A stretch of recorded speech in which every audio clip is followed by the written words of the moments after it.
இன்றைக்கி Sunday morning காலையில் கோயிலுக்கு போகணும் அப்படின்றதுனால ஃபஸ்ட்டு அம்மா ஃபிஷ் வாங்கிட்டு வந்து வச்சுட்டு இருந்தாங்க. மண்டை விளக்கு போடுறதுக்காக கச்சபேஸ்வரர் கோயிலுக்கு வந்துட்டு போயிருந்தோம். கடைசி வாரம் அப்படின்றதுனால ரொம்பவே கோயிலில் கூட்டமாக இருந்தது. லாஸ்ட் இயரே வந்துட்டு சாமி பார்க்கல அப்படின்றதுனால இந்த வருஷமாக சாமி பார்த்துடணும் அப்படின்னு சொல்லிட்டு வெயிட் பண்ணி க்யூவில் நின்று சாமியை பார்த்தாச்சு.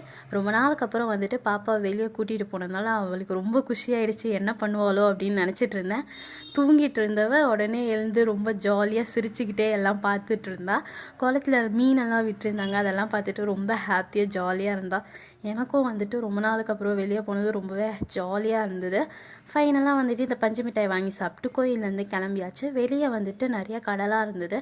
பாப்பாவுக்கும் வந்துட்டு கொஞ்சம் டாய்ஸ்லாம் வாங்கிட்டு எனக்கு தேவையான திங்ஸ்லாம் வாங்கியிருந்தேன். இந்த ஹேண்ட்பேக்கும் அதில் தான் வாங்கியிருந்தேன். இந்த ஹேண்ட்பேக் எப்படி இருக்குன்னு சொல்லிட்டு கமெண்ட் பண்ணுங்கள். அம்மா வந்து அதுக்குள்ளே ஃபிஷ் ஃப்ரையும் ஃபிஷ் குழம்பும் வந்துட்டு வச்சுட்டாங்க. ஆஃப்டர்நூன் லஞ்ச் சாப்பிட்டாச்சு. இப்படி தான் இன்றைக்கி என் டே போச்சு. இந்த வீடியோ பிடிச்சா சப்ஸ்கிரைப் பண்ணிக்கோங்க. பாய்.